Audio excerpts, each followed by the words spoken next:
Right, good afternoon, everyone. We're gonna start. We have two topics to cover today, which is fieldwork in research, and then we'll talk about preparing a research report. So what we want to talk about, we want to define fieldwork, want to talk about the data collection exercise and provide some practical tips, and to describe the steps in data management, and then to talk a little bit, and we won't talk a lot about this, about how to analyze and display specific types of data. Because a lot of this you learn in biostatistics, which you use to do your write-up. So that competence is really for biostats and the data management piece as well. So when we talk about fieldwork, it's really collecting data in natural and experimental settings to answer the research question or to test whatever hypotheses we want to test. So it begins after getting all the relevant approvals and permissions. So in your case, if you need institutional permission, if you need permissions to access medical records or to access electronic medical records, paper-based and electronic medical records, then you need to obtain those, plus get clearance from the institution, plus get the relevant ethical approvals. So for many of you, you may, if you're doing a research in SARA, you're going to need SARA ethics approval. You're going to need the Mona Campus Research Ethics Committee ethics approval. You're also going to need, in some cases, depending on the institutions that you're involving, Ministry of Health approval. Some of it can be quite frustrating, but in general, if you write a decent proposal, you should not suffer too much. But especially for the Ministry of Health, the approval time is very long. So what has been happening in recent times is that if you're doing the study in SARA, for example, SARA will take the approval from their committee and the UA ethics committee. That they're really not waiting for the Ministry of Health approval anymore. But if you're doing it in other regions, then they want to ensure that they have Ministry of Health approval. So there's that. I've had situations where a student is done collecting data and writing up the research report, and it's the first time they're hearing back about the ministry piece. And I know there are factors contributing to it because it's not a big secretariat that they have. And the reviewers are not many, but it is the reality for us. So we try as best as possible to submit early and to get things done as quickly as we can. So when we're doing data collection in the field, we know we can do it through direct methods such as biological samples, information from the respondents, by survey or interviews. And it could also be indirect, which is reviewing written, oral, or visual records. One of the things with the collection piece is practice or preparation is essential. So you need to become familiar with whatever it is that you're using so that when you go out there, you can get through it quickly. So if you're doing an interview or administered questionnaire, then when you go out there, you should know, and be very familiar with the order of the questions. You don't want to be reading off the paper for every single item, because if you have to now look down, be reading everything. Not to say that you don't want to do it in the most standardized way, but just the transition of you going from one question to the next can really take up some time. So if you're familiar, it can help to reduce the time between the questions. So questionnaire forms, online surveys, data extraction form, you want to ensure that you pre-test them. And of course, you want to review the preliminary data that you gather. If you have a link, you want to confirm that the link works. And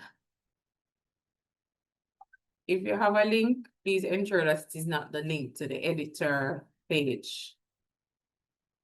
Because sometimes some people send out the link and ultimately people can't complete but can edit. They can edit whatever link you send to them.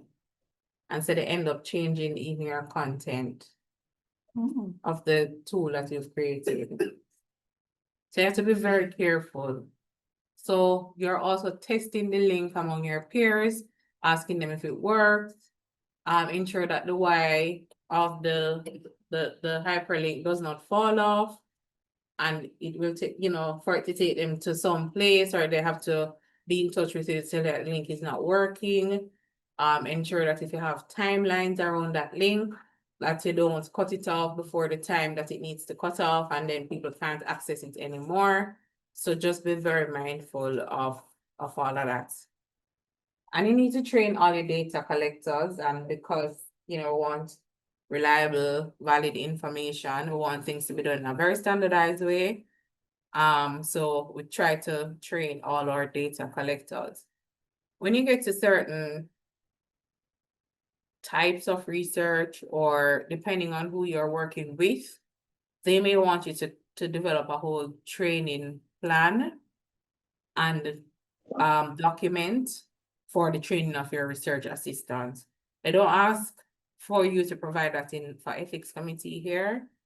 However, it is a possibility if you're working with other agencies that they want a training manual for your data collectors. If you're using checklists, you want to ensure that you prepare them. You want to use visual aids as needed, especially for those people who have low literacy. If you're collecting data and need to make field notes, you need to ensure that you have the appropriate paper or whatever instrument you're using to make the field notes. If you're doing qualitative stuff, ensure that you have the appropriate instrument to audio record or to video record. Now, one of the things that may come very easy to us is that because we know that our phones can record, we take them out there and try to use our phones for recording purposes. But what that does, it creates somewhat of distrust, because especially if you're discussing sensitive matters, people believe that you're recording and want to share when you do it on your cell phone specifically. So if you are doing qualitative interviews, try to get a tape recorder, and you have nice digital ones, and you use that instead of using your personal phone for the recording. People have an issue with that. All right, so if you have borrow one, buy one, whatever it is, and get one that you can, transfer whatever the recording is onto your computer, and then you can do the transcriptions from there. But the phone thing is problematic for some people. If you're going out as well to do your data collection, you may want to obtain some community maps, or you can get these on your phone if you have GPS, right? But you want to know, for example, where you're gonna start, where the houses are located, to get a general idea of that, where you're gonna have to walk, right? At what point you can't go any further. All of those things in terms of even road infrastructure becomes very critical when you're going out there in the field to do the actual collection. When you're going out, the general recommendation is that you wear an ID. So if you're coming from the university, you know that you're actually from the university. And sometimes, because a lot of people are doing work in the field, they will say that, but you came last week, I'm not do no more, I'm not answer no more, whatever you give me, because I see you last week, and they will run you. All right. When you tell them, all right, I feel like they have a little bit more trust in people who come from the university. I guess because they're accustomed to the university doing research. And it seems, especially when it goes in the field, that they will try to facilitate you, right? But go out and go properly identified. Also, try to get a branded shirt that clearly identifies it as UWI, and that's for many reasons. So when you go out there, even though you have an ID and you're in your mufti, people don't know who you are. And trust me, it's hard to build trust. So once they see in the branded thing, immediately, you know, they know that you're from UWI. And so when you approach them, you're kind of breaking down a little barrier than if you're just, you know, just walking up to people and just saying hello. No, they really don't like it.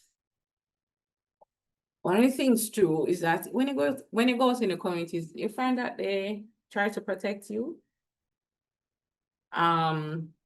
We've been to a community in Manchester and we were there collecting data. They told us somebody up the road was killed the night before. And I don't know if they shoot the person. I don't remember the exact situation. And it was clear that they were going to retaliate because they didn't like how the police handled the matter. And we were there doing the data collection, and a man came and he must say, yeah, time to go, you know, because they're just gonna get wild now. So we just pack up with things immediately and left. So when you go and people know who you are, they'll try to you know, offer some protection as best as is possible. And when they say these things, just go. All right. You need to have the key documents and materials at hand. So what you'll find is when you're going out, if you need a clipboard, just make sure you have it at hand. Right? Everything that you need. With the consent form, organize them nicely. Walk with your ethical approval because some people will challenge you about it. They want to see it. And best believe it. When you're doing these things, so a lot of people know the ethical principles.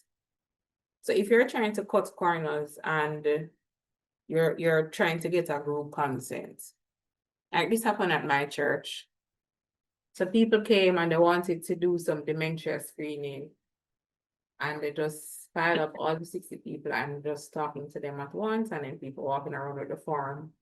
So, you know, I had to just intervene because also for that age group, it's just very wrong, right? So there's no opportunity for people to ask a question. You know, the older adults are not going to ask a question in that open forum. And then you're just passing the form around for them to sign, which is about 5 pages long. And you just gather everybody. It's really wrong. If you have permission letters, like for the schools or for the health institutions, walk with them because people will say, I don't know anything about this. So if you show them the permission letter, then they are more amenable to completing or doing whatever you're doing. And if you can walk with your interview guides as needed. If always have extra forms, if you are using devices, like if you're having a focus group session on Zoom, ensure that your device is fully charged, walk with the chargers, have batteries, have tapes, extension cord. If you're asking people to send back a questionnaire, the self-addressed envelopes that you'll just give people. So you do all of that preparation before you actually go. Again, the letterhead, whatever you need to have, ensure that it's on a letterhead for authenticity purposes. Have telephone contact numbers, both for you and for if it is that you need to, you know, make any kind of references, because what is for sure is that you have to put your contact details on the consent form, right? So you need to make it available to them, as well as your your supervisor's contact information, and then also the contact information for the ethics committee, because if they want independent advice, they can call and question or query the research that you're doing. If you need a Dropbox for the completed questionnaires, depending on where you're carrying out the research, you have it there. And of course, so you need to sort out the return of the forms, to whom, to where, when, and how. You need to tell people those. You need to be courteous, so you can't go there with a sour face, because it does not work, right? People will put up resistance. You want to establish key relationships. And this one is just very critical. I remember I was doing a study at KPH. Well, I was doing a study at UWI at KPH. I was more familiar with UWI, so it was fine for me to go and know people. I never worked at KPH. So when I went down there, I saw someone that I knew, who was, she was a nurse. A friend of mine from UWI, it was her cousin. And so when I saw her, she was like, "Oh, you're here to do this?" And clearly she's the area leader there. Right. So she's clearly the area leader. So she was the one who took me around, right? Because she works in the cardiology unit, but she used to work on the wards, and like I said, area leader. She took me to everybody. She was very clear that, listen, you have to give them something, a pen. I mean, told me upfront to come back with some shopping. I went over to the bookshop and I got whatever I needed to get. And yeah, she just took me around. She organized the collection of all of those forms, right? And she also, tell the people, don't delay, we want it back today. I mean, no correction. But clear, like in 2 or 3 days, I was done. I reached my sample size in no time. Like, real area leader. If you're going in a community, then you also need to find the community person that is that person. And so when we went to Manchester, the man said, "I can help you, but I'm only here to the labor right then."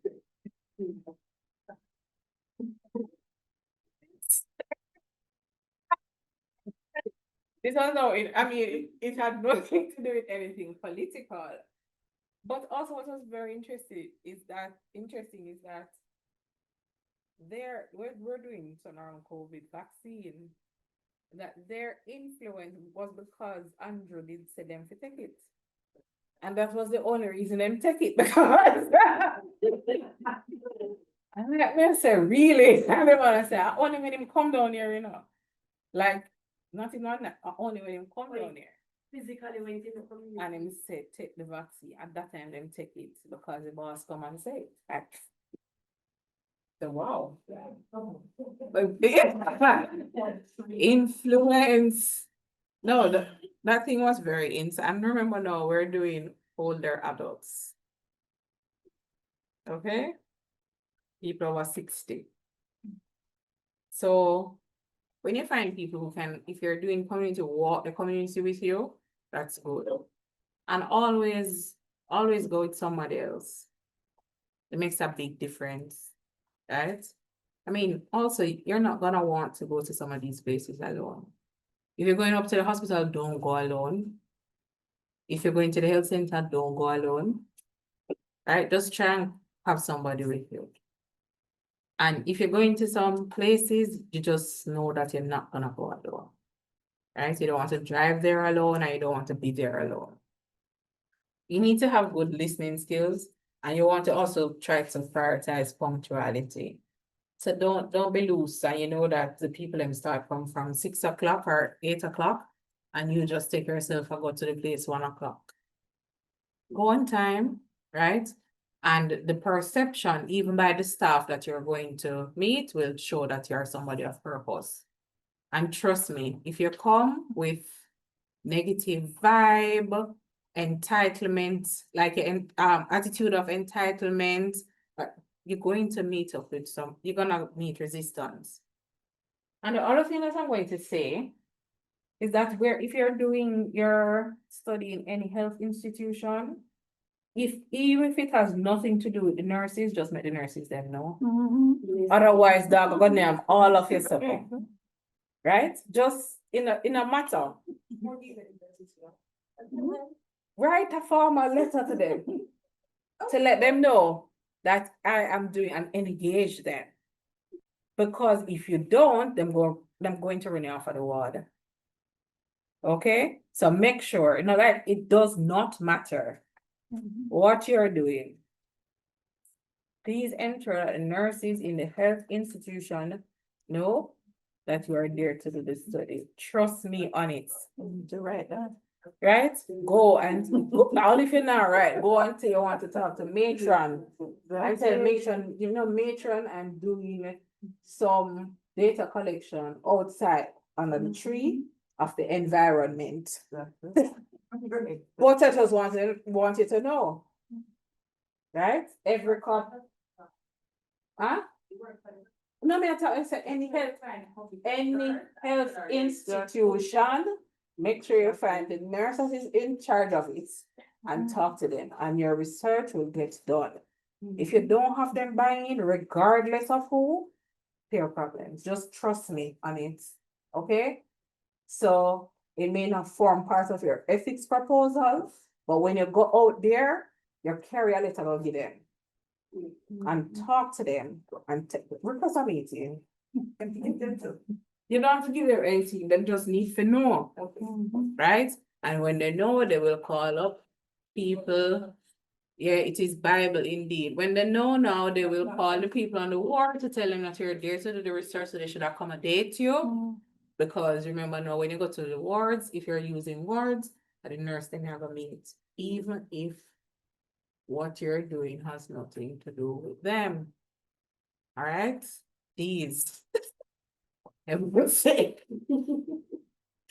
And not to mention, when you go to the health service, just make sure, say, the chief person knows they will take you around and make sure that you're all right. Anywhere you go. And yes, anywhere you're going, them just deal with it. All right? So you need to follow up on your respondents because people don't like to return questionnaires. Right? You need to call them, but if you can, don't leave it. If them, and listen, the situation is particularly bad with healthcare providers. I'm telling you, say come back 3 o'clock. If them say come back 3 o'clock, you can leave a questionnaire, or you can go back 3 o'clock. But when you go 3 o'clock, I'm about to leave because it now go finish. Most time it not finish. I'm about to expect them to finish it, all right? Just try as best as possible to have, if you tell them you'll hang around for 20 minutes, 30 minutes, you'll wait. It's okay. You're not rushing. Because at least when you wait, you'll get it back. And if you leave it, nothing else. I mean, think about yourselves when people ask you to do it. I'm not putting you in the situation. I'm not even saying them. You. When people ask. Guys, you see, anybody asks me to complete questionnaire nowadays, I do it. Because it is so hard. It is so hard when you go and you have to be begging people to do a little question, to complete a little questionnaire.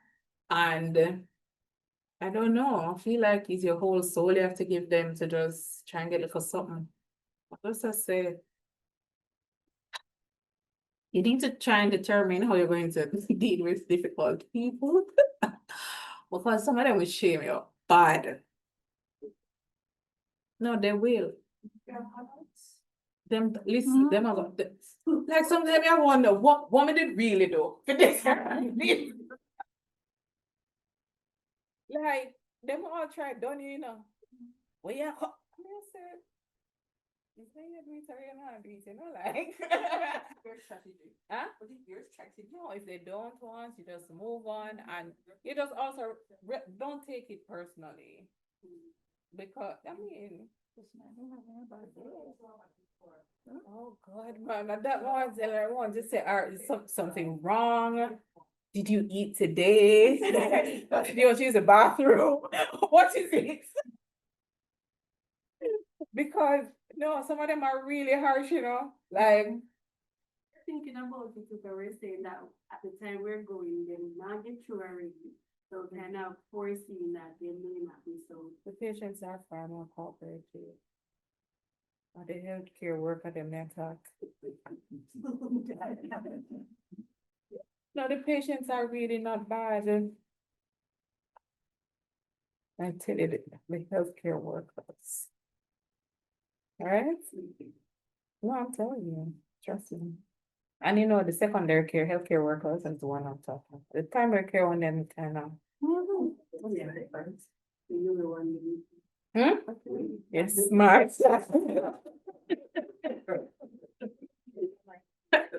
No.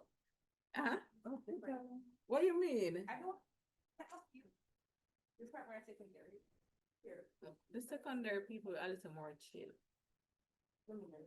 The primary care people, huh? I mean, I don't know. The health center ones. Health center. Relatively more chill. I'm saying doctor and nurses and stuff. The No, the hospital one, them are the secondary care. Okay.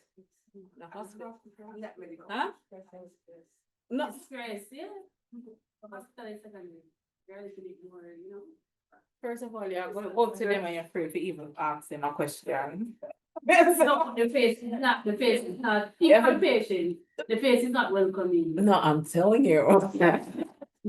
I say I forget somebody who know them every day. I know that alright to just have RBS. God knows. Hospitals are much more laid back. Nah, UA is Ah, terrible. I've worked with hospitals, and I can understand. When you get a hospital, you're just one thing, where it's like, you know, such an extra. It's true. No extra. bitterness. But hello, UA is beyond. UA is at another level in terms of hospital. I've worked at UA, KP expansion everywhere, and UA is the worst place I've ever worked. In terms of status and this facade that they need to carry through. It's terrible. It's terrible. Listen. Dr. T, Yeah. Dr. T, Yes, what it's I'm just hoping that retribution don't take me. Because I'm just hoping that retribution don't take me. Because in my early days as a school nurse, I refused to let my school be a part of a study. It was from you, 2 persons from you. We'll get on early and pray for you. I need to have to pray. Yeah, we're gonna pray for you. Because it was dealing with some healthcare issue, and it, of course, they referred to me to find out, should they be a part and everything. And I don't know what, but I turned them away. No, I mean, listen, you're well within your right. But the reason I'm saying, or nowadays I have a different view. I will try to facilitate people doing research. So I get them come to me and say, can you complete this questionnaire for me or as part of my research? Ocean box, etc. Yeah, I'm not gonna facilitate them because it's not easy out there with data collection. Yeah, I see it now. I Yeah. see it. Get it. So the other thing is you have to prioritize your safety. I told you about this. If you're in a situation and you don't perceive it to be safe for you, Yeah. leave. And it could be that, you're trying to interview a patient and the patient just doesn't. You will know what. Yeah. Contextualize it. And if it's not safe for you, also, if you're going into certain settings, you may want to prioritize wearing your mask, the type of clothing. Remember, the mosquitoes also out in the streets, right? All of those things. Be safe. When you go out and do the data collection, especially if you're doing paper-based collection, which sometimes I would just encourage, it's easier when you go out. Right, sometimes the tablet thing is not the easiest, especially with the data issues. You want to ensure that you record and code. So as soon as you get back, you want to enter your data in SPSS or whatever you're using as the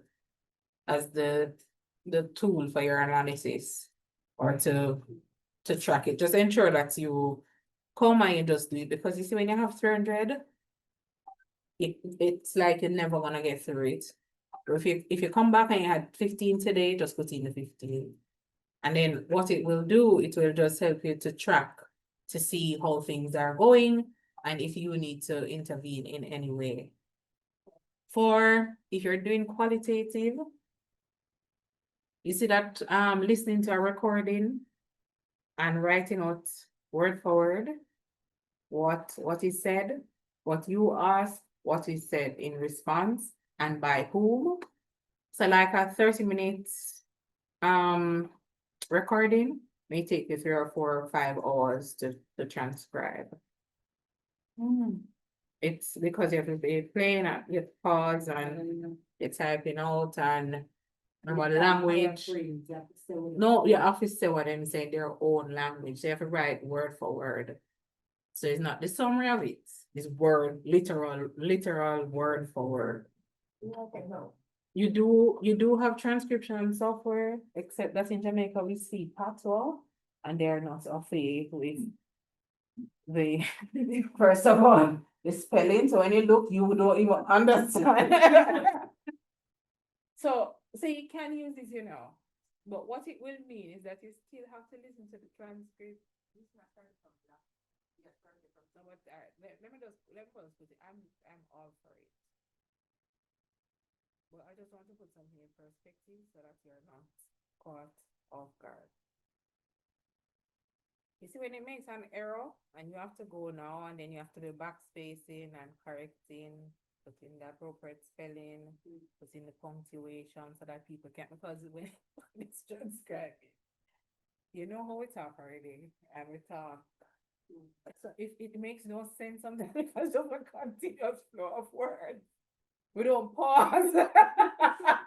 So it may not recognize that you need to put a full stop, right? So just take note. So sometimes when you do that and you're going through to make those corrections, sometimes it is as good as just typing it out for yourself. But you try and see what works for you. It is absolutely time consuming, and it's the part of qualitative research that I hate the most. That transcription thing is wild. Data storage is important, and as you will realize, you need to tell the ethics committee where you're going to store the data. So if you're using online data, they're going to ask you about password protection.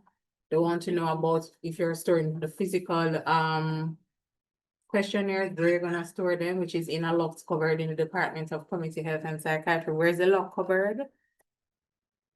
In my office, maybe, I don't know.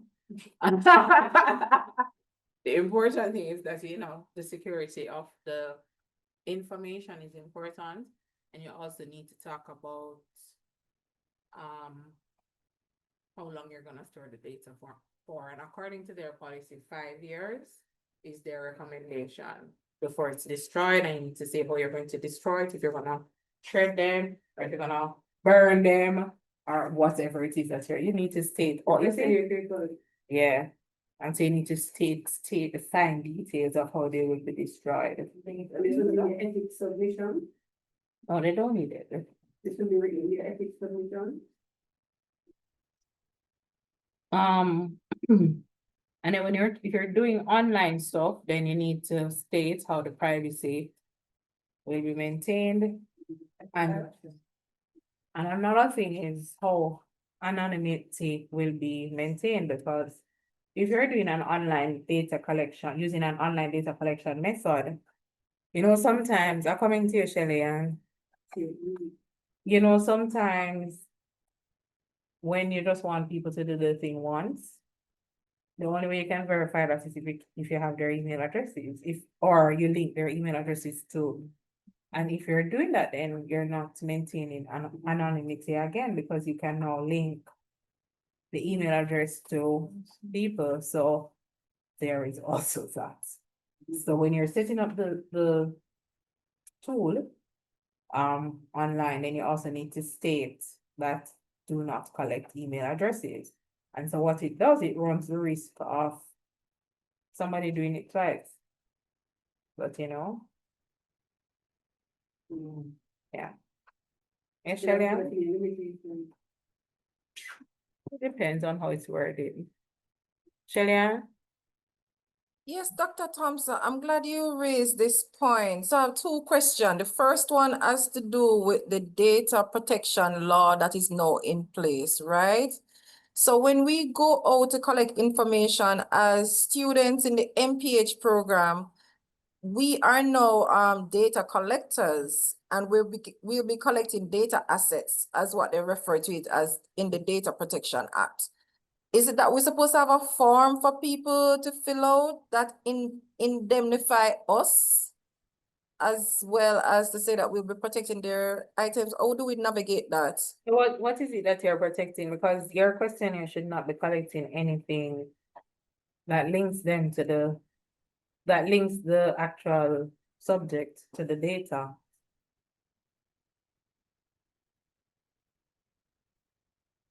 Okay, I'm not understanding. So, So if you come here with 120 questionnaires, I should not be able to link any subjects in your research to any of those questionnaires. okay, so we're not collecting, but we're Any still collecting. identifiable information. Okay, so because we're not collecting any personal info, no, it's still personal info, so Still personal, but identified, you're not linking anybody. identifiable, okay. Right, it's not identified. That is why you can't use medical records number, you can't use patient name, you can't use any of those things on your data collection instrument. Oh, And okay, so because we're not collecting the identifiable no home address, information you that, can't ask them home address, nothing personal. Like that, you can ask age, gender, but you can't ask them anything that may link the questionnaire to them. okay, so that saves us in terms of the Data Protection Right. Act and stuff like that. Right, Okay. albeit the ethics committee is now in a process though of trying to integrate on the submission portal some key questions for you to answer to ensure that you're not breaching that data protection piece. Okay, understood. And my other question has to do with the data storage. If we have to, for instance, collect like journals, like we ask somebody to write like a journal or to write their experience or their own statements, that's our copy that we get from them, right? What's the recommended process of storing? The storing a locked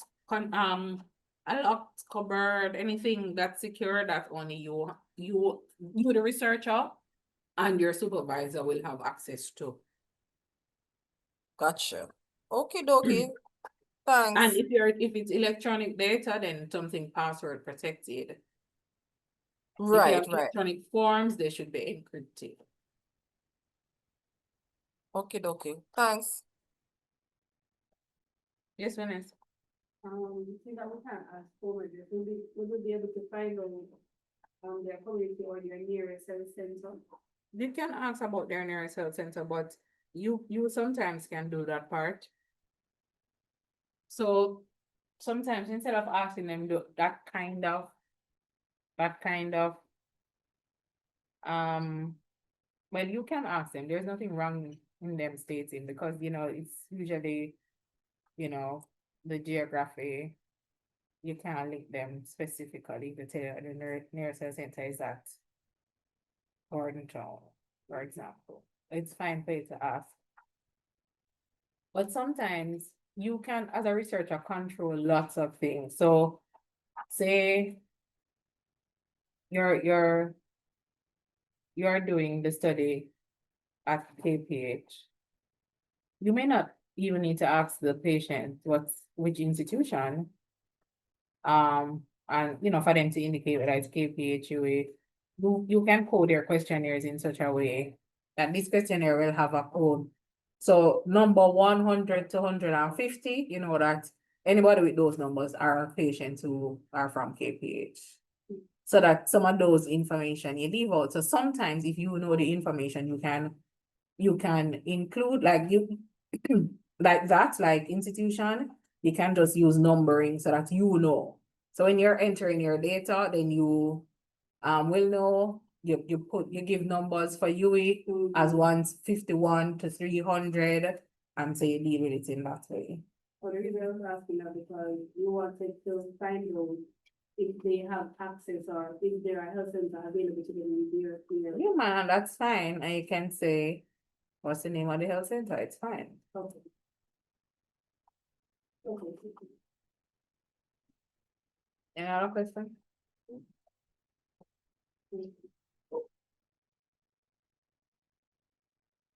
So you need to also be prepared for the unexpected. Remember, what time is your best friend? So you want to plan ahead.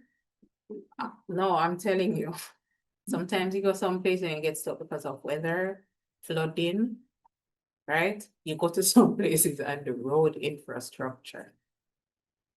Like, try and know those things, Always expect things to take longer. Because you may have to contend with people's dogs that won't settle down, right? And also, especially if you're doing community-based surveys, be prepared to go in the people in yard. And I'm gonna want to pick 2 apples for you. Yes. No. I might want go down on the bush, go dig piece of yam for you, or go cut a banana, or get some plants, and you have to just respect it and just chill. They might want to go show you where them auntie live. Saying, So your 20-30 minutes of data collection. Be prepared, right? And not to mention the cat that they want to tell you about, right? And family are foreign. So just know that you have to find a strategy to wrap things up a little, right? If you go to a bar, they may want to buy a drink something, man. So you have to know how to manage those things. I've gone and had a beer.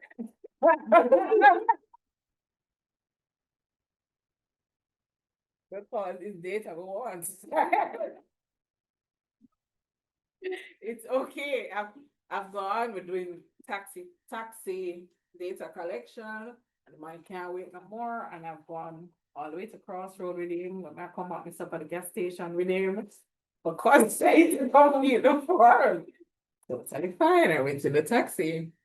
As I drive out. So always. No, it is a serious thing, okay? So you want to have contingencies in place, and you want to stay in the know because it is very important. All right. Quality assurance supervision. So even the supervisor needs to be supervised, that, right? So you want to ensure that especially if you have people helping you want to ensure that they are doing the correct things. I sometimes can't bother with that. That's why I always go and collect my own data, because it is.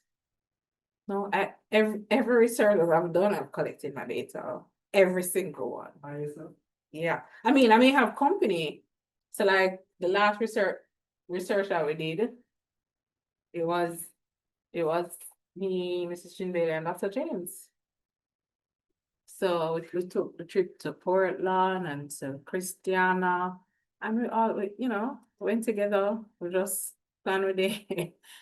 Mrs. Walters would be there, the taxi thing, same thing. Choose the spot that we're going on the day and go and just collect the data. Because sometimes when the people collect data for you, it's not quite the same. So the things that you have to ensure people collecting data for you are the protocols being followed. And you may, if you have a team, you may have to accompany them in the field. And by the way, I support everything about having a research assistant to do things for you. Right? You have to determine, you know, what you really want is a completed questionnaire, and you need to train them in terms of what you want them to do. So you will know if people have that kind of capacity. And of course, you want to ensure that the person will be, you know, fitting for the environment. A lot of people use data collectors, even in the program, because it's hard for them. If you know somebody at the hospital who can help, you know, somebody at the health center that you can pay for a completed questionnaire, then you can get that kind of a help. But you need to monitor it. You want to ensure that all the ethical principles are being followed: privacy, confidentiality, right? If are the forms being completed and returned in a reasonable time, or if they're leaving out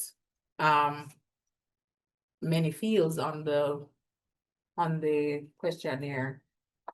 A lot of people force it's when you have data collectors, which is the thin line. You want to pay them for a completed questionnaire, and you stress the importance of quality data. So sometimes they're forcing people to answer the questions when it's voluntary. Like they decide if they want to answer a question, they should not be forced. And so sometimes you have to really balance that. If they came back with 3/4 of the questionnaire completed, that's probably just where the person decided to stop. When we're doing the thing with the taxi drivers, early on to recognize that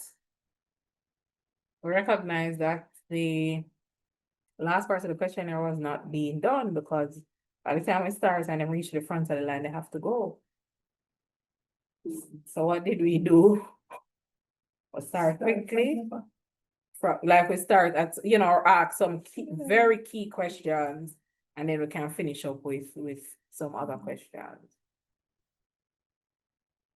And it also, like in situations like that, it also requires some amount of skill that you can, because sometimes it was all notes and then you go back and take the form. How much you earn? You know, we don't have time for you to flip the sheets, because we just didn't have know your tool, ask, and then we'll just tick it as soon as we're done, because we've had the conversation. So, you know, there are those realities in the field.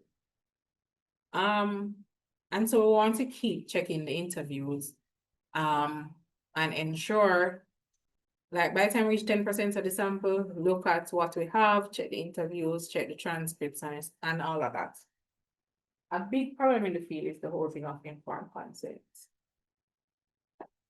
It's when you go there, like I said, people not trust you, and then now put them signature and not you. If you ask them to make a mark and they make it, press allow. And there's sometimes when they choose not to, but they want to answer the question. So, is there, or what's the policy, that against it? If they don't want to sign, and then they come on, even though they're able to. Just yeah, remember you have a witness. Remember, we have a witness as well, independent witness. So, no, you always need to. That's why, you know, I mean, you can have somebody there in the field that you don't know that could serve as an independent witness. Or if you have if you take up a lead, you can use it. What has happened? And this is a reality in the field. They refuse to sign. They don't want to sign the consent. They agree, you know, but they don't want to sign. And you know, you state it on the consent form. and you still sign as a research and have the independent review. Because other than that, you know, it's get nowhere in the research. It's hard out there with those things. And some people don't want to hear about the consent either. So you say, no, I'm here to do a research. I just want to ask you about some of your practices. There's consent form that I have to go. Not just ask me a question then.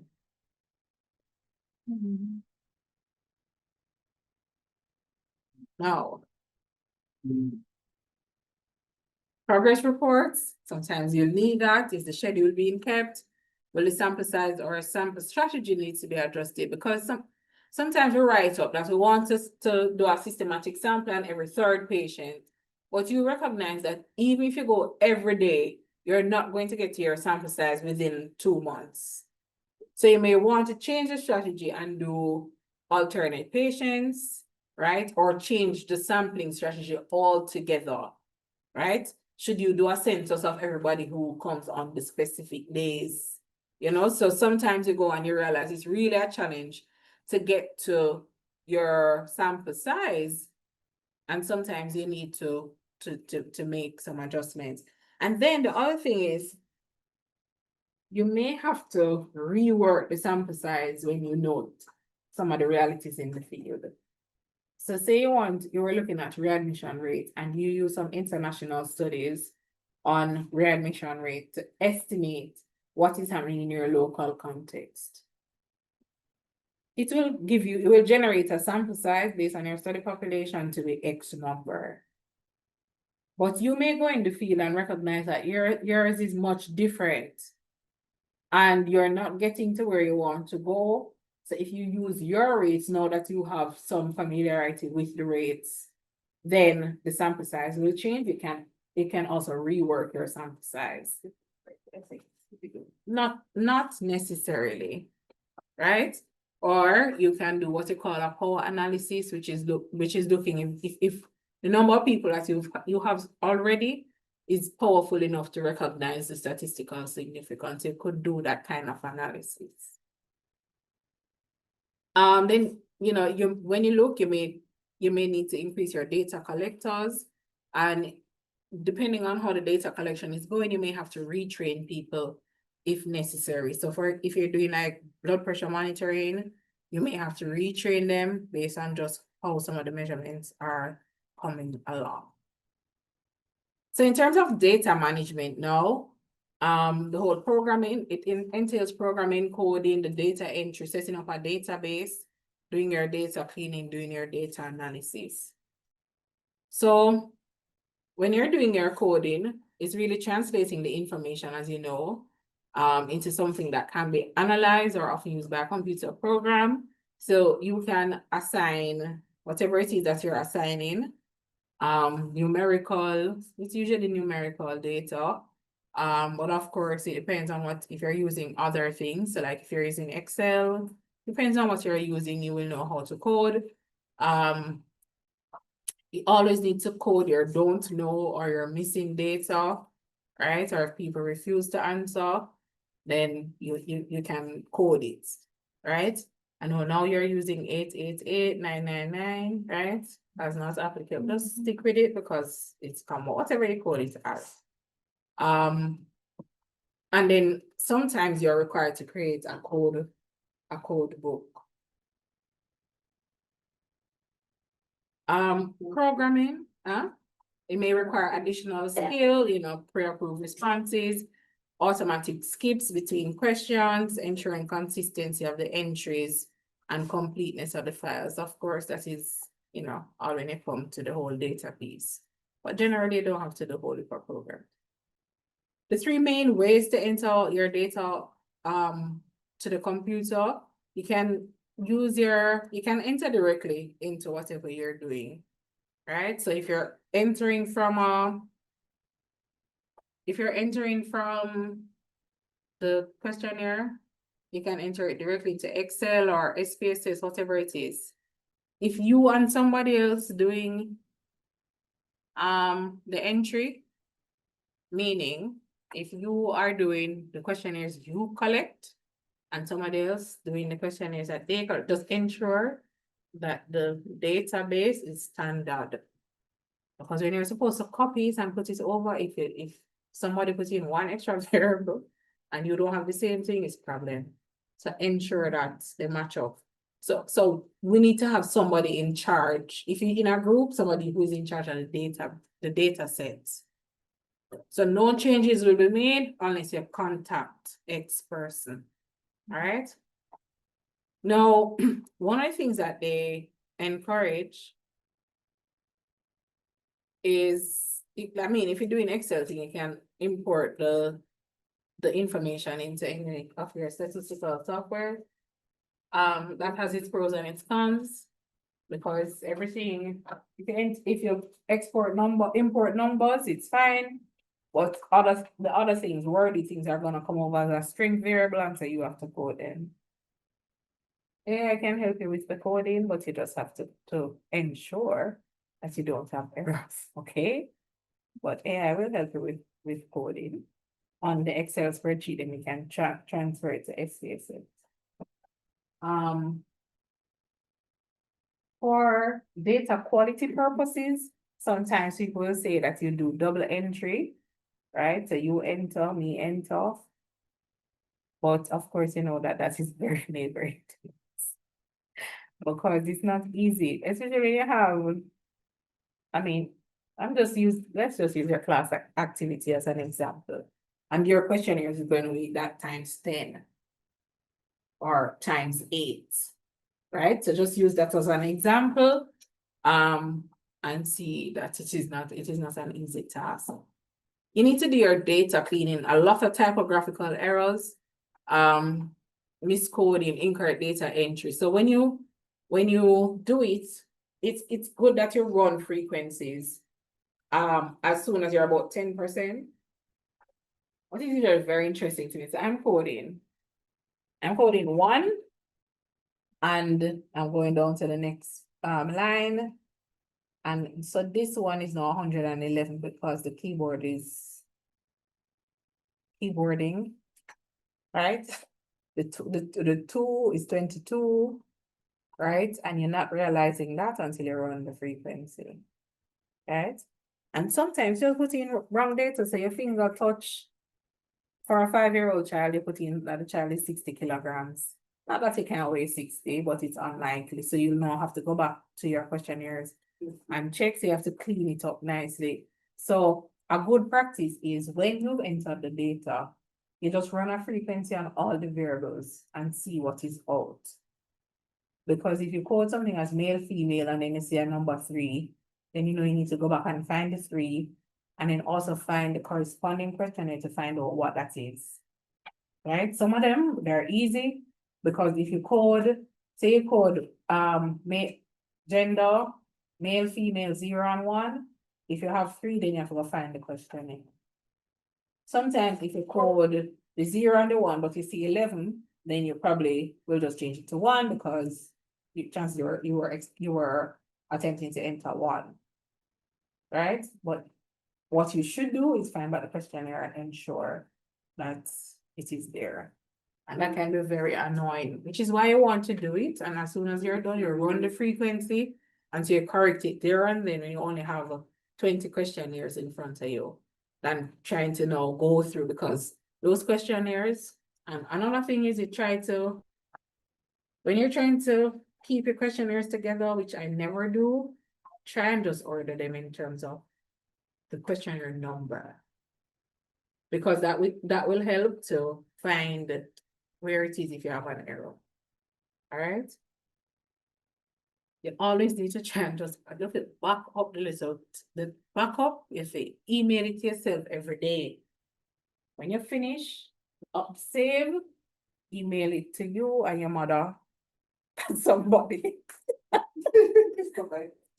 Somebody, because you see, when your computer decide to do some things, it does it. So just ensure. Yeah, and if you want to put a version and put the version 20, whatever it is, just do it. And whatever document you're working on for your research, same thing. I remember I was writing up my MPH thesis and the deadline, my deadline is today. We reached a discussion and write the discussion and finish it. And I said, all right, say we had a printing room at the time upstairs at the Mona issue. So I went with my flash drive, which I was working from, and I went up there and I printed the document because I wanted to read. It's when I come back, no, the fucking flash drive. And I was no, tell the truth. Like I said, the flash drive is empty. Okay? I said, all right. And I look, I found a version that I sent to my supervisor, minus the discussion. And so I just sat down and said, you know, I'm not going to cry today. Get posted. So I'm just sit down and type about the whole discussion, you know.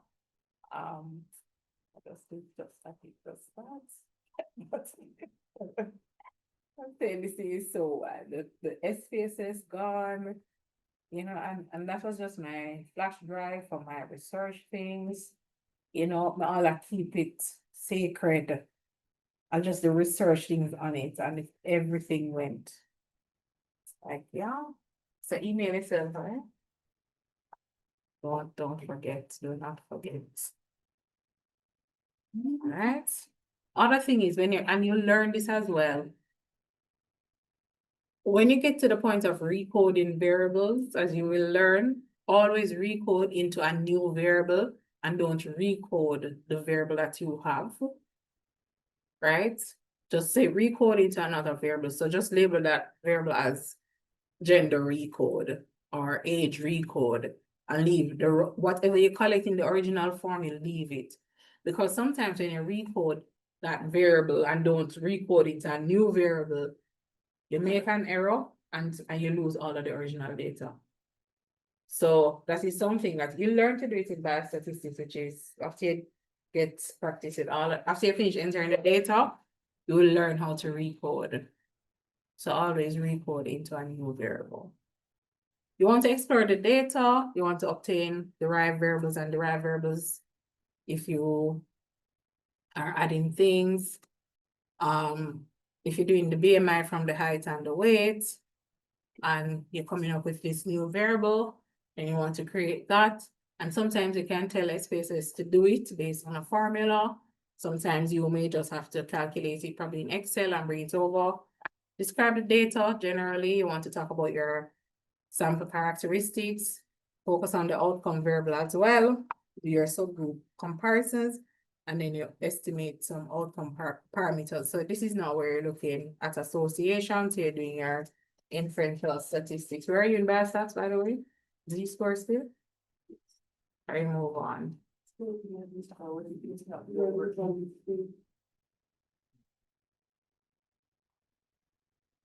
You know, I'm so far ahead. Comparatively. I cannot believe that.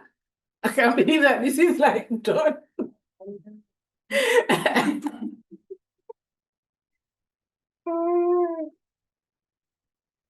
So it's useful to gain familiarity with your data sets, the counts, the relative frequencies, the cross tabulations that you're gonna learn to do.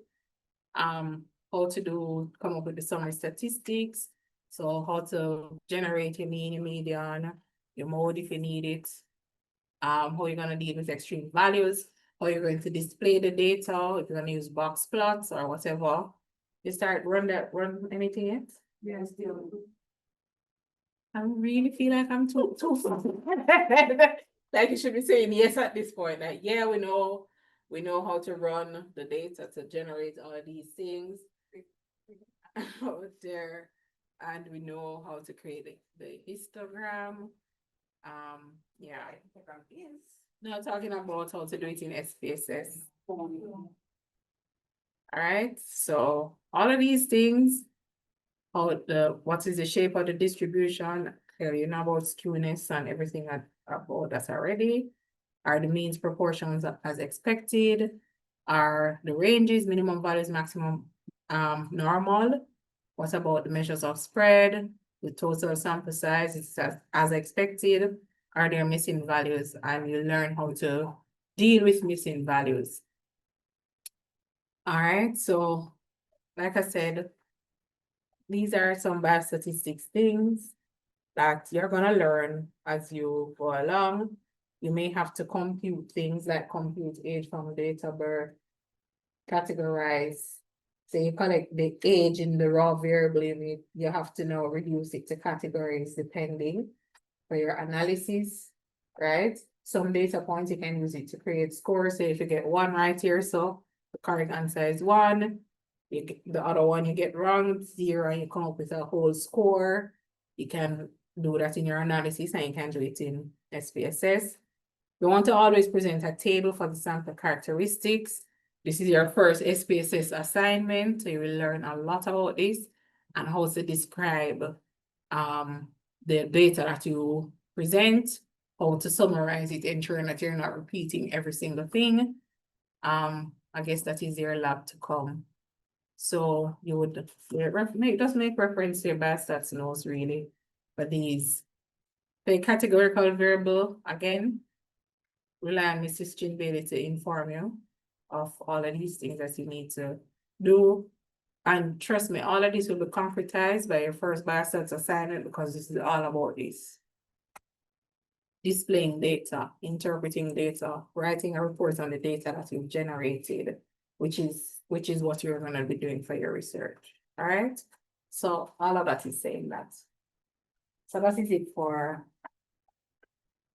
field work. The other one, we almost don't need to go through, but I'll just walk through it quickly. Right? Which is about writing the research report. And writing the research report is a workshop that we're gonna have next year. We're gonna sit and we're going to write, right? Because we've changed the output for your research projects now. And what we're focusing on is manuscript-based submissions. So by the time you leave here, you should be an author, right? No, so before what we had was a thesis report. Right, so everybody writes a thesis. Which usually, once you write your proposal, it's just refining your lit review, updating your methodology, putting your results, and then writing a discussion. All right. What we've realized is that a lot of students are doing high quality work, very relevant work, things that could contribute to the field. And once you leave and write with the thesis report and get the grade, you don't want to know more. With all of that energy where you could take the people in shame and all of that, so you can't even leave to say, I'm an author, you know? So we kind of really looked at it and said it would be good if at least coming from your research, you can write a paper or two and publish it. Because the work is good. So the output now is depending on the scope of your study to write 1 or 2 good papers. Yes, that's like 1 or 2. So in your context, Alex, in that you're doing health literacy, like the health literacy piece alone, it's going to be 1 paper. And then the other one about the knowledge and the attitudes and stuff will be another. Understand? So that will also be guided by a supervisor. So what you'll get a grade for is the actual manuscript. We don't think we're losing anything at all, because all we have is the people's printed thesis nicely displayed on a shelf. And if you, in the university here, if you don't get an A for the thesis, they don't put it in the library. Like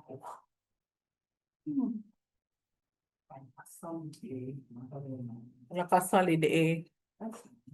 Okay, so because what they're saying is that we should be displaying good quality work. for reference purposes. So if you just pass the research with 50, nobody now put it there. And sometimes people get 50 simply because they're not trying to hurry up and meet a deadline. Not because there's anything substantially wrong with the work. You are trying to meet the deadline and you just do mediocre work. So we're going to be developing manuscripts and subsequently submitting them to a journal. And this is the first year. The first year, but no, but everybody who is now, all the part-time students who are now here, they'll have that as well. I want to say, look here, treat it as a benefit, it's good for you. That can do all the things for you. You know, when people, do you have any research experience? You just, you I see- love that. Right. Who's loving it? Vanessa, yeah, you see. Yeah, I love that. I'll beef it up a little. Right, and it will not teach you. By the way, you know, yesterday I got a paper accepted to a journal. Yeah, you should clap me because I'm gonna tell you a story. Let me tell you the story. So I submitted this paper, was in May. May, right? And that's fine, because some of them might take 1 year to respond. I submitted the paper in May.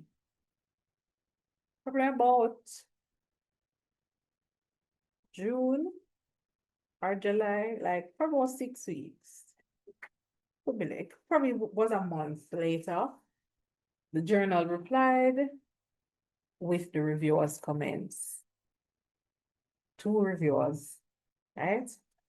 They had some comments, minor corrections about whatever it is, like they thought the discussion needed some strengthening. They asked about something in the methodology, but most of their comments were around methodology discussion. They never had no problem with the results, nor the introduction. So I responded the same day. Because you know, I hear a paper, you're comfortable, and I responded. And I say yes, feel good. I was like, wow, this is not bad. So then the journal wrote back. Probably 3 weeks so later to say revision again. So when I look now, I see the 2 reviewers said I addressed the comments and they support approval of the manuscript. Then there is a 3rd reviewer. Who is this 3rd reviewer? So clearly they sent it, because typically what they do is send it out to a pool of reviewers, and then the reviewers who accept, they will take their comments. So see this 3rd reviewer now, this man, you see, I'm assuming it's a man because it cannot, let me say it cannot be a woman. So I'm assuming- Come back up, miss. Come back up. Cannot hear. So I was saying, you hear me now? Yes. So I was saying that I assumed that this reviewer was a man, right? Mm. And it's not a gender neutral. I said this is a man. It could have been they, it may have been a they, we don't know. Is a man. All right. So this man writes back to say, you know, in your qualitative, how did you, like I said, you know, we collected data from managers, blah, blah, blah. We did interviews. May I write whatever it is, the process. So he introduced something of his. So how did you ensure that you didn't bias the interview? So may I say, what is that, man? Where is he coming with it? And you know, he's asking some, you know, like him just a nitpick at everything. So the logistic regression, what inform what variables you put. So I said, you know, it's in the method. So anyway, he asked some questions. I responded. The man write back again. Look here, you know, the man is writing back again with a whole new set of comments, you know. So he's saying that, yes, I addressed that, but he has these new sets of comments. you know, but on the first time. No, but sometimes it's fresh eyes, you know, but No, but if you never see it, leave it alone. So anyway, the man wrote back, you know, and with some other comments, and we said, really?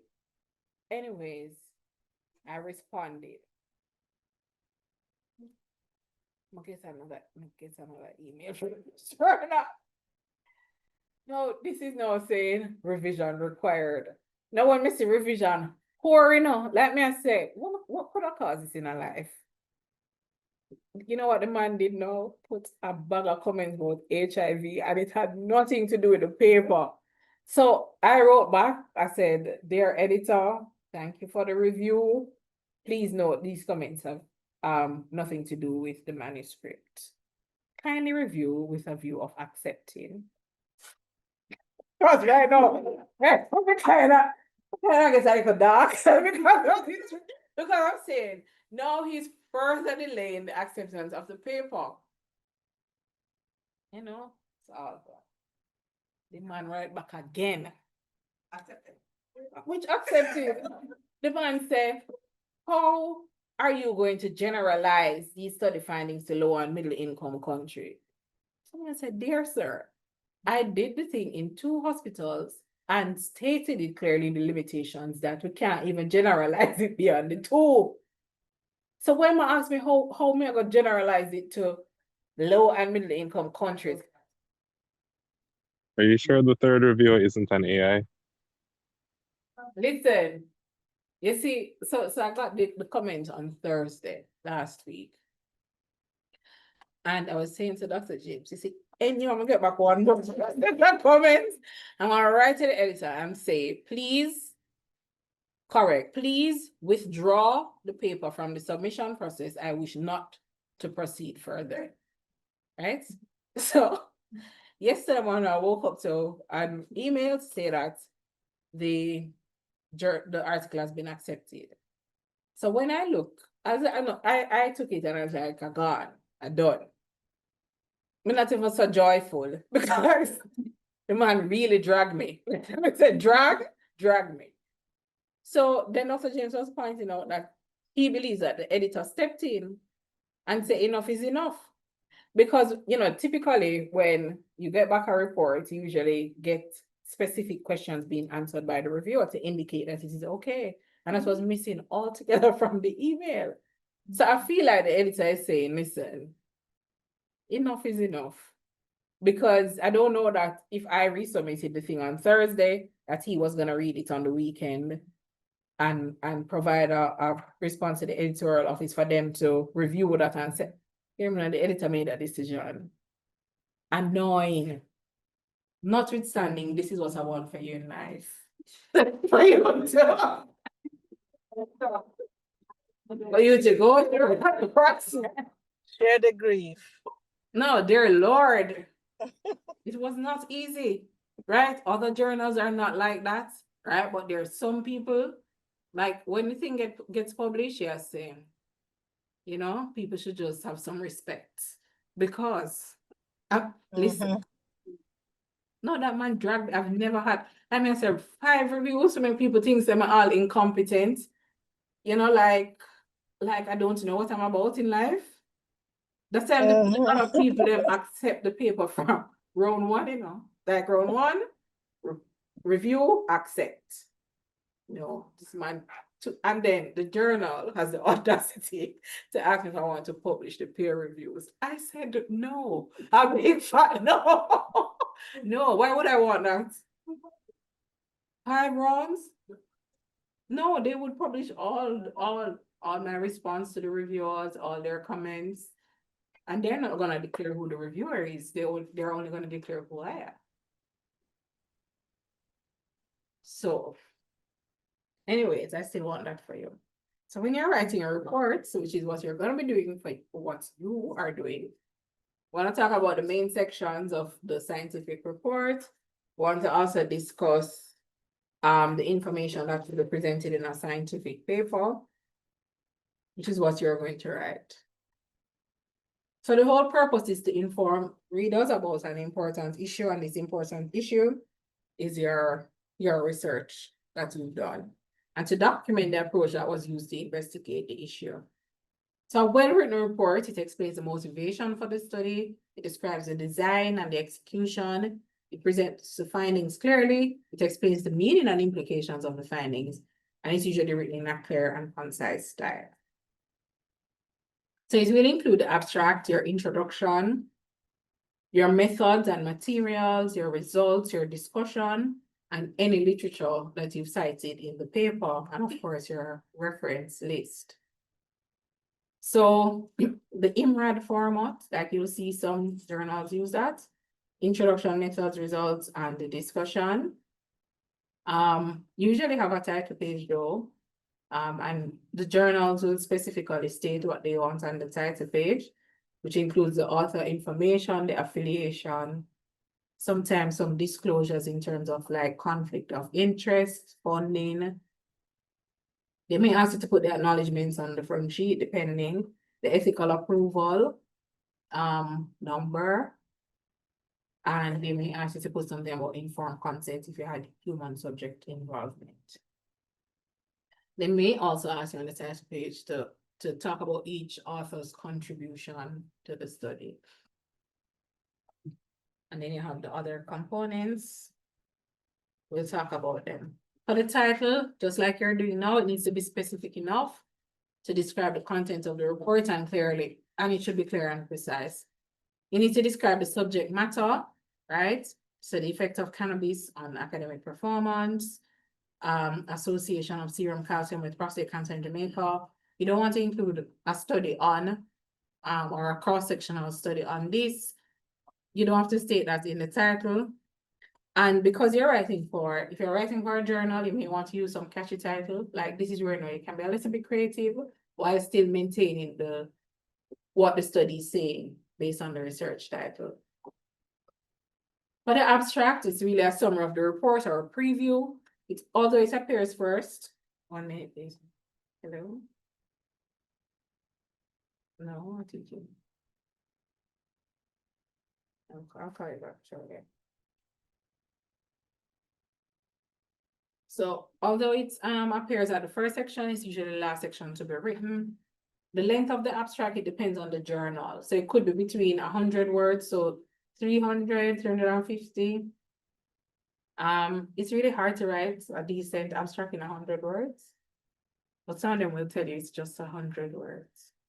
And sometimes you're motivated by the fact that they want to push you to pay to make the paper open, public access, or pay or want people to pay to access the content. All right, some of them disgusting.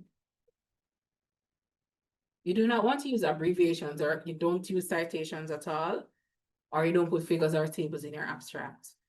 And do not include information not provided in the report. And a lot of times the abstracts actually include capitalism. That's right. You do not want to include information that's not provided in the report. So that's why I said, sometimes those conclusions are really not what the paper said. And you're going to learn this quickly when I give you some articles to review. Not because it is published, it means it's good quality information. But trust me. I mean, publishing good journals too, you know. So the abstract, it usually, you give a background, and this is sometimes, it depends on the journal, the objectives or aim of the study, how the study was done, the results obtained, and then the significance of the results. So a journal can be structured or unstructured.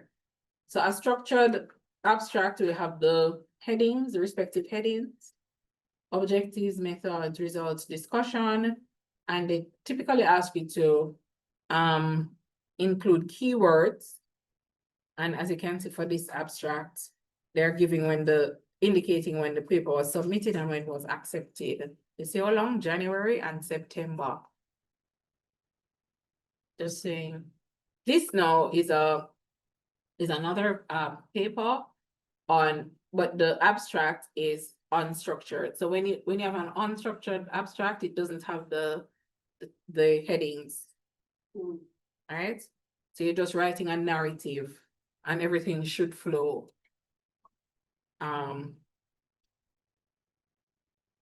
Sometimes, so it has its advantages and disadvantages, especially when you have word count limitations.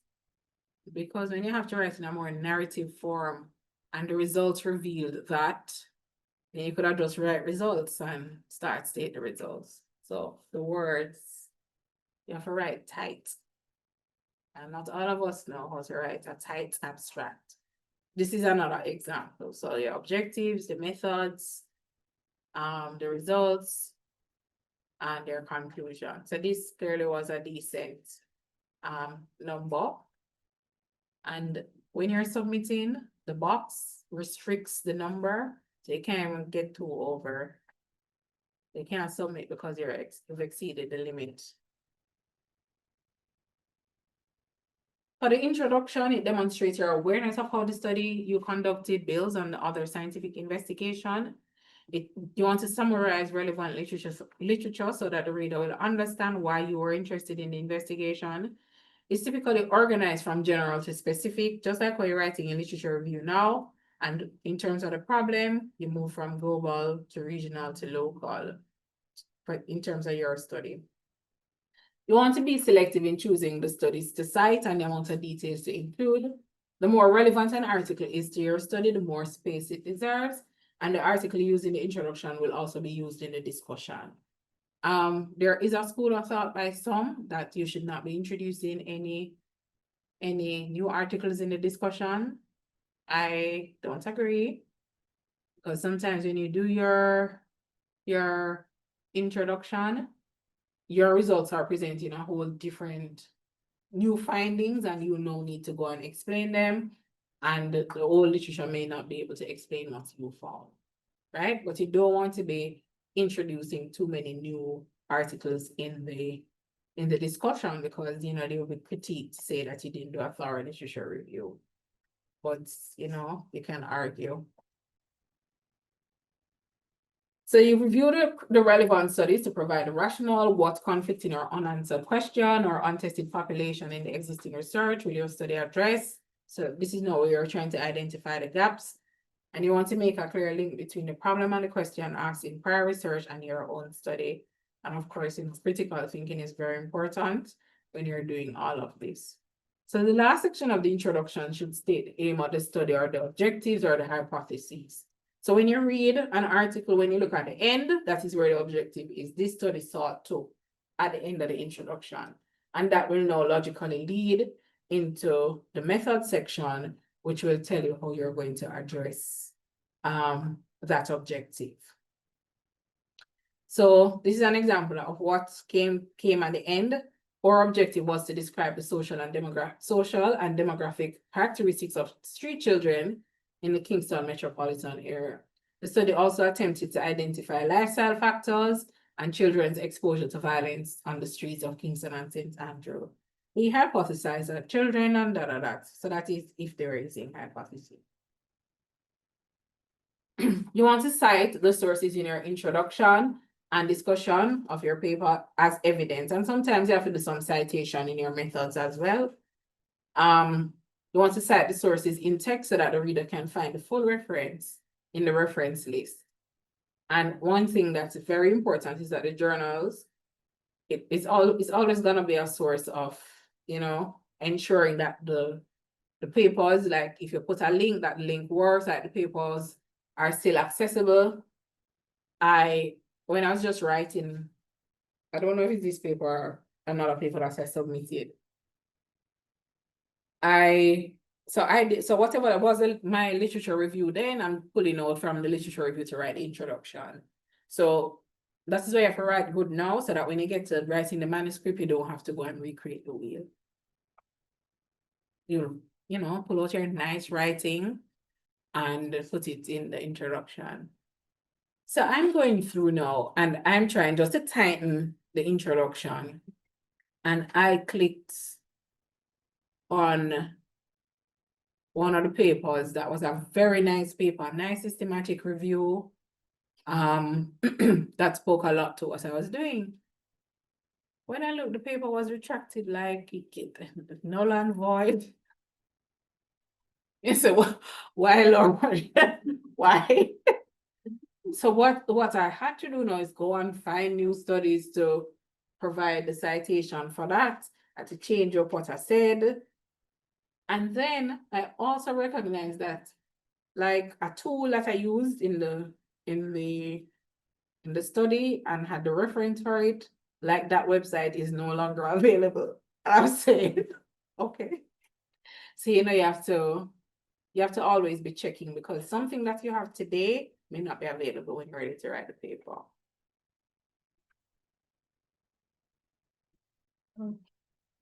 So it's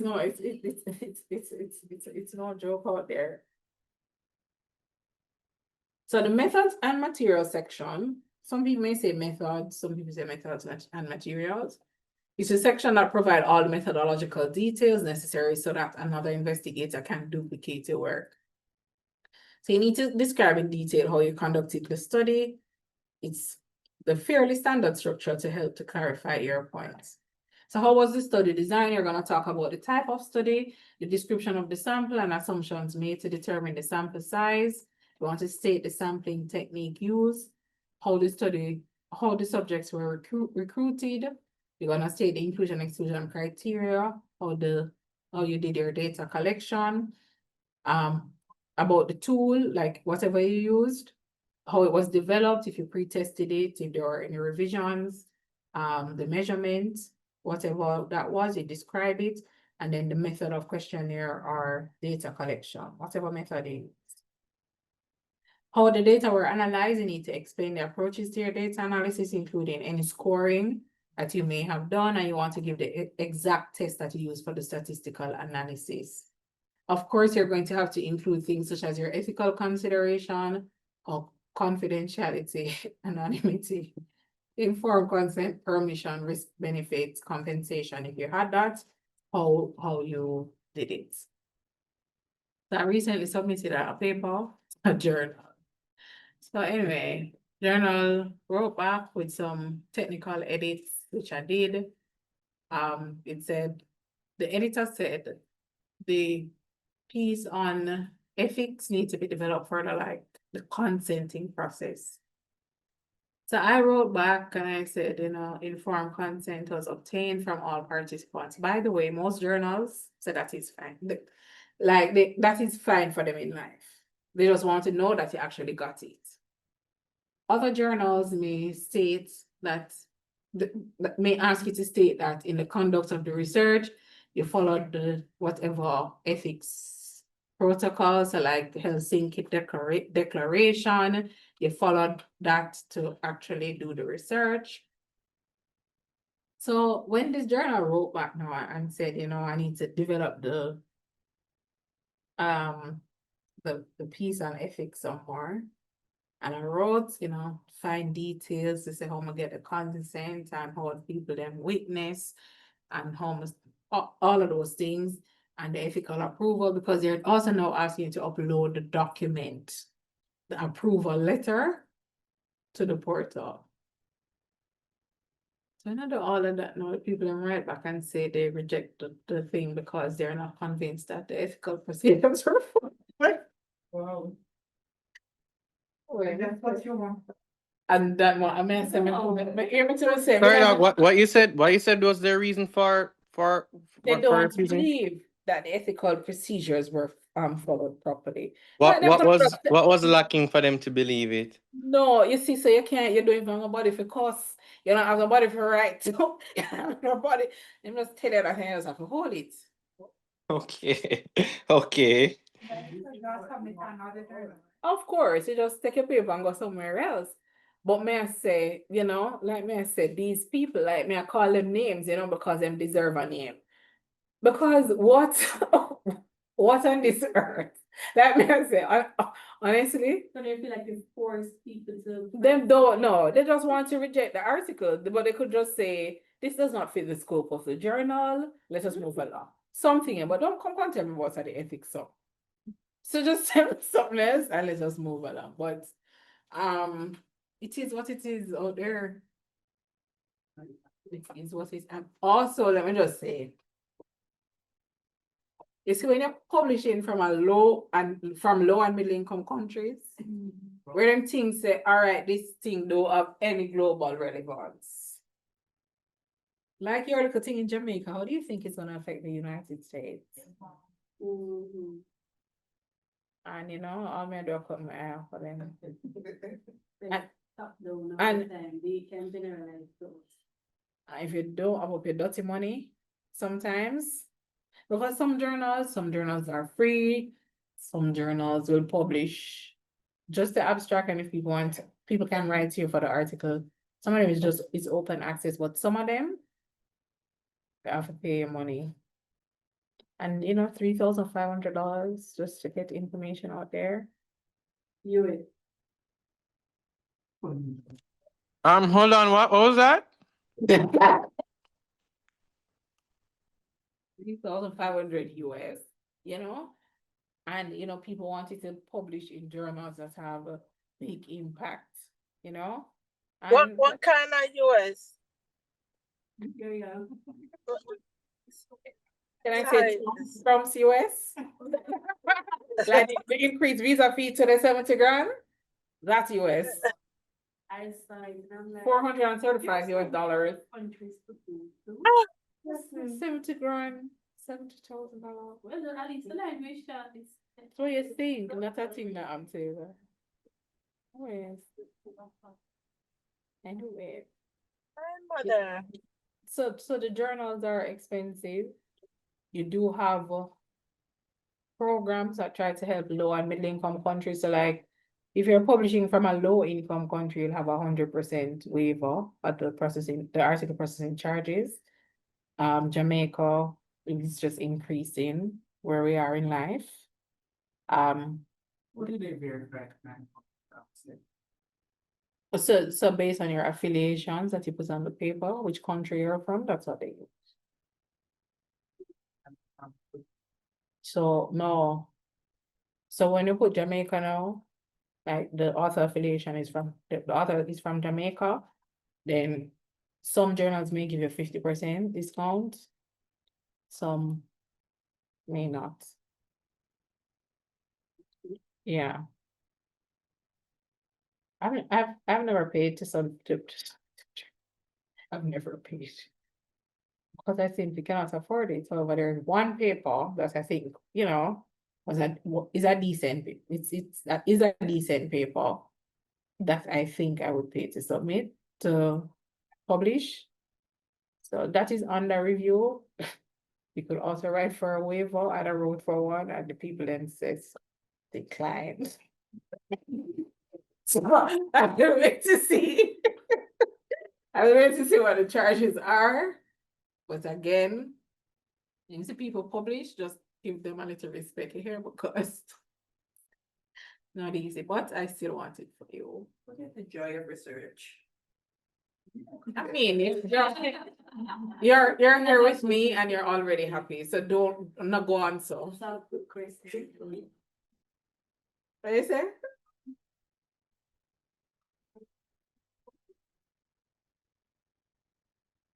It's good though, you know, it's good to learn, it's good to understand. It's good to communicate things that are happening that are unknown, right? And it's a nice, it's a good look on you. You're a researcher. Yeah. Yeah. Anyways, you see, it's up on your Would we be Huh? would we be able to submit the paper like to the National Research Of course. the program that they Yes. have? Okay. That's if you have an interest. That's Yeah. You know, I don't present at conference. Right. It's not for me. Why? I don't have the interest. I've never. You You could have, have to- you could have called for one, you could have called for abstracts, you could just, it's not my thing, you know? I told you that I'm a shy girl. I'm not interested. What money you putting up? Every year I send the students. You go present man. And they all go and I'm so proud of them, but If I have to go, I will go, but I've never submitted an abstract to say I'm coming to present.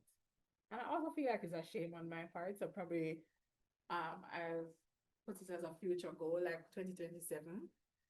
I prefer to just sit down at my desk and write a journal article. So if that's your thing, do it. The example is there. So for the results, you're really presenting the findings of the study. You do not discuss the results or speculate as to why something happened, right? You reserve that for the discussion. A lot of us, I say us, a lot of people get excited in the results. You analyze something, you start say this is why you have this, but the result is not for that. You're just stating that 20% of people came to work on time. You're not gonna say it's because of the bus or the transportation challenges that they've been having. You're not going to make any kind of link in the results section. You're just stating what is. You want to include information that relates to the objective. And then you want to describe the main features of the tables and the figures. Again, you're not repeating the same thing in the word piece that you have in the figures and the tables. And as you will realize, when you start to write, nobody don't want the fancy figures and the colorful things. And first of all, it's a charge to pay. You have to it's a charge for at the journals if you want to publish a colored image. So I'm not printed. okay, they do print. They may publish an issue, but if they're creating a hard copy of it, you have to pay to produce the color images, and like you have to pay to produce a bar charts. No, it's an additional cost to the publication fee. It's not all inclusive. So, and typically when you're doing your tables, as you will learn for your assignments, there's no column lines. So you're formatting like this. Yes, there is none. Doesn't make it harder to read. No. I'm gonna do I one. never realized that was a rule. I just always started them. Interesting. Yeah, I actually wondered about that, because when I did mine first year, I put all the lines in it. And when I sent it to my supervisor, So take it out. put on these other diamonds. Because it looked better like this, I didn't know it was that. I mean, so this is the standard. Sometimes when they get to production, depending on the journal you're publishing with, they may do stuff to enhance the readability, depending. But no, they don't. No lines. Just the horizontal lines. All right. You may have to, in your tables, you may put symbols and you may have to footnote them. You want to ensure that things are clearly labeled. And it's always important that you check the data and recheck it, because we do make errors. Like some of the things that add up to 100. Time we submit this. I got my paper to review. The journal didn't pick it up. But when we look, it was just a glaring error. I said, suppose this is published. Like, come here, so one to the peer reviewers. They did not pick up the error. Anyway, we just made the correction without highlighting it. I was like, what a wrong calculation. Right? It happens. So for the discussion, it really explores the significance or meaning of the results.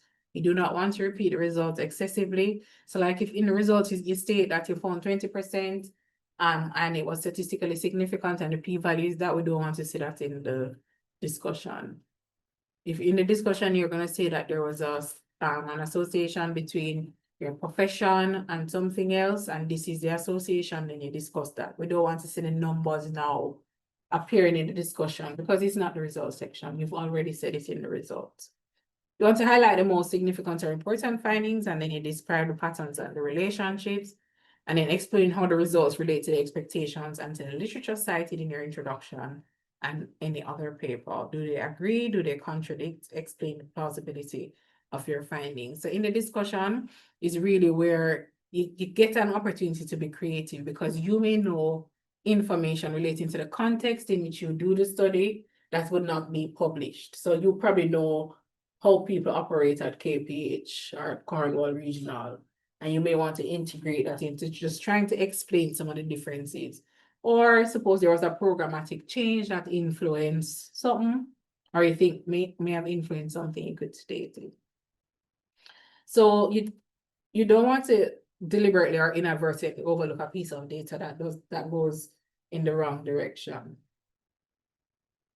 So say you do a study and you ask about patterns of fluid consumption and obesity. And you found that the people who consume water mostly, they were the people who were obese. But the people who consume X amount of sugary drink were not obese. You have to explain it. You have to go find some explanation of why you think this water contributing to obesity, right? Whatever it is, you have to go, sometimes you can't find anything in the literature, but you just simply say that this is unlikely and need further study is inadequate. You need to try and make a link between what you found, right? And try to justify why this could be happening. Even if you're gonna suggest that further studies are needed, one peer reviewer once told us to remove it from the paper because of further studies are always needed.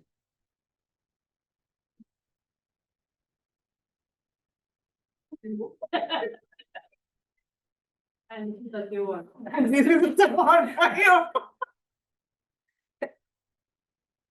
There's character. It be so much, you know. So humble pie, you know. So you just have to take it and change it and move along. But you have to discuss these things. You cannot not acknowledge it. Right? So if you ignore evidence that contradicts your claim, you will actually depart from scientific rigor. And then you want to include any limitations or shortcomings of the methods and also strengths. And then you want to develop your conclusion based on your findings. You want to be careful not to overreach in arriving at the conclusions. You want to use less conclusive language, and you want to, say things such as suggest, or this is possible, or this is a possibility, or this may be a challenge. Don't put concrete things, because you know that research by nature will have their limitations. Explore the theoretical and practical implications of your findings. So you found these things. What's the implication of it? What do people need to take into consideration? And then the concluding statement help the readers to comprehend the significance of your study. And it's often the best way to end the report. Just to state that the conclusion in the abstract, you may only be able to put a line or two, given the word count limitation. So don't take that conclusion piece as the guide. Read the results at the very least. So just in terms of a distinction, the results, it's the fact of the findings of the study, unedited and unqualified. So you're not trying to reason anything there. And you're presenting the hard data in terms of the statistics and the tables. And for the discussion, it's what the results mean, and then the implications of the findings. The reference list, get a reference manager, and it solves all your problem. Because the other thing is, you will write your paper, and the journal wants American Medical Association. AMA is what? Manual of something. I don't remember. But they want the AMA style. And so the AMA style gives you a superscript in terms of the numbering, referencing. and the journal reject your paper and somebody else want APA. So, so if you don't use a reference manager now, then you know how to go and convert all of that numerical reference into words, and it's a headache, right? And so your reference list now is going to have to be alphabetical rather than numerical. Your reference manager, you just switches it for you. So I'm always advocating that you use a reference manager. So I don't need to go through what you need to do because you're going to get a reference manager. Right? So you're going to download Mendeley. I've left this here if you want to explore and look what the university says in terms of formatting your papers. It's still good in terms of the formatting for your papers for whatever you're doing in research. So I leave it there just for that guidance. But we're going to be writing in standard APA format and then ultimately structure the paper around the journal's preference. And please note that the journals don't want you to write more than like a 3,500 to 5,000 words for the publication. No. With a limitation of 5 tables and tables/figures. And they also have limitations with the number of references that you use. That's too much. Yes. Oh, wow. Do not include more than 30 references. And my reference reach are 50.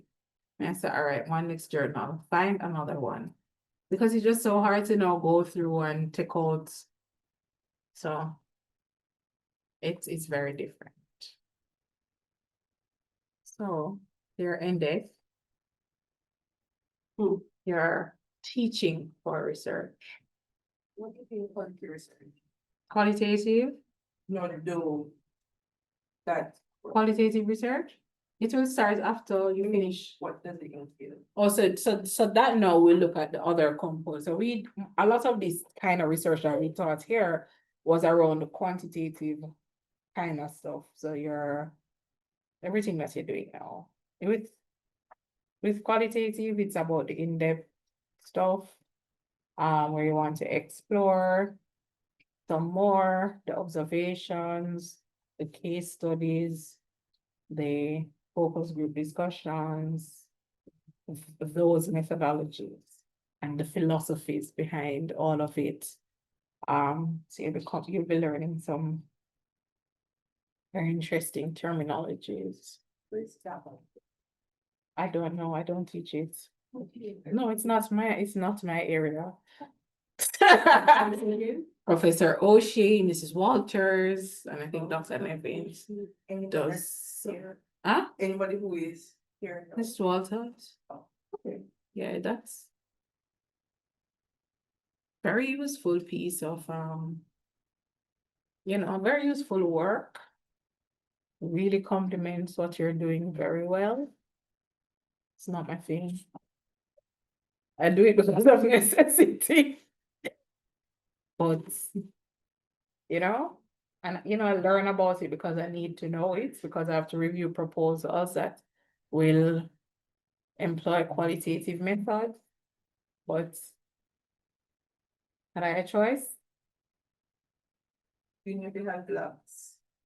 You have a lot of work to do. No, me, quantity. A lot of work to go outside and watch people walk in. It's those. Looking for qualitative like observation. Yeah. Yeah, doing interviews, transcribing. So nice. Did you send that sample when you promised about the problem statements? It's in the container. No. Or maybe. Yeah. It should be there too. You said you were gonna send something else. A sample of a research proposal, but I need to go and look back for one. It's there. I did set it up. It's a long time, we don't log on, man. Oh, dear, I think I put it up yesterday too, though. I think I only did it yesterday. We just put it up to see and then put it in the other container. So put up to see it, and if you need to make any corrections, then you can resubmit. If you have to do if you have to do resubmissions, it takes a longer time to generate the report. It will give you what is called a similarity index.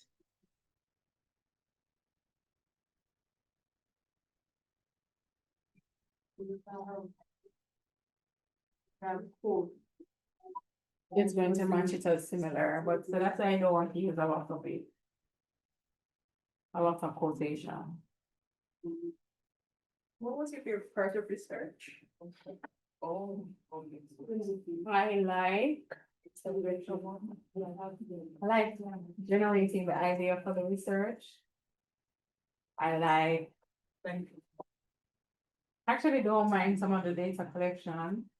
I like to do the analysis. And I actually enjoy writing up the methods and the results. I don't mind discussion, but I hate to write the introduction. So I always feel like if I had somebody to write introduction for me, I'd be, what is it? Great. That's the first thing, the introduction. It takes too much of a thing. So, upward thoughts. How much involved, wait. But some people really like that part. It's the part up to this point that I don't like. I really will come back and say. We continue at 7. Okay. You're not.